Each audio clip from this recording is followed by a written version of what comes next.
do you think the moves that principals are making to some of these other things, like just for a couple of examples, just, you know, the dances, the parties, the fun stuff, for example, yes, joy is a part of the equation, but when you're doing that, and when you're doing that a little bit too often, not focused on the classroom, do you think that is just a symptom of they don't know how to move their school in terms of whether you call a student achievement at whatever measures you're using, whatever measures your districts are using, or whatever district you're in? Do you think there's a lack of skill or know-how? And if so, what advice would you give to an urban leader who is kind of caught in that cycle of my kids are feeling good, we have a cool school because everybody's so caught up on the culture, and not understanding that in a great culture where we're dancing and singing and playing around, there's a culture of anti-intellectualism that's brewing in your school right under that culture of fun. So first, do you think it's, I don't know how, so I'm going to run and keep doing this, keep dancing and playing? And then if I don't know, if you think is I don't know how, where do I go? Where do I start as an urban educator? Most certainly, I think that part of it is the fake it till you make it kind of ideal, right? Is that I don't really know how to do it. And I feel like because people expect so much from me, I'm hoping to eventually stumble upon that thing. But I think there are a lack of skill sets, because I think when a principal becomes a principal, there's a need for continued leadership development and coaching.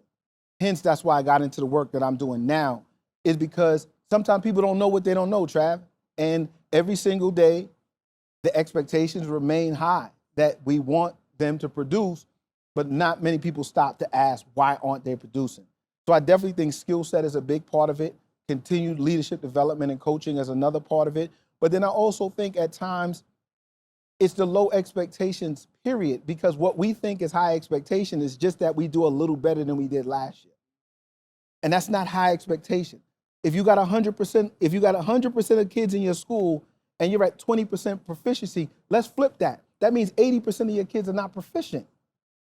So the conversation has to actually evolve into something about what it is that we are actually doing this work for. And if you're only seeing incremental growth, then chances are you need somebody who may have a different set of eyes to show you, nah, I don't like this, I don't like that. And so, even, the work that, you and I have done here in the past, I remember the time I came here and I was like, yo, Trav, you got such an innovative school, so amazing things going on. And I said, Trav, why don't we move away from bulletin boards a little bit, right? And it might just sound like, yo, we just having a conversation about bulletin boards, but it wasn't that. It was about technology. I said, why don't we take down some of the bulletin boards and put up flat screens? Not for any other reason other than, you know what, we want our kids to recognize that their learning styles and things that we're exposing them to is going to go to a different space as well. If I've been in Pharos Academy for 8 years and I've seen the same bulletin boards, where is the innovation when it comes to education? I want your kids, when they come to this school every year, to see something different that they didn't see the year before.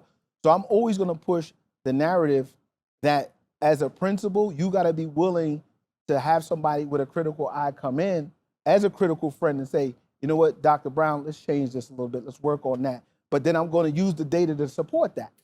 We say to ourselves, and it sounds crazy. Think about it, Trav. So a bulletin board, you put up a bulletin board for 4 weeks, 6 weeks. The same thing I see for 4 to 6 weeks. Why?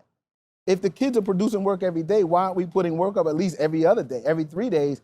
But we only can do that when we have the right technology in place and stuff like that. So I am pushing the narrative for principals to be willing to be open for coaching and mentoring, and that people are providing that critical feedback that's necessary. So I do think part of it is the lack of skill. The other one is lack of leadership development, but also too, sometimes it's just about this mentality of, if I can do just a little better this year than I did last year, I'm good.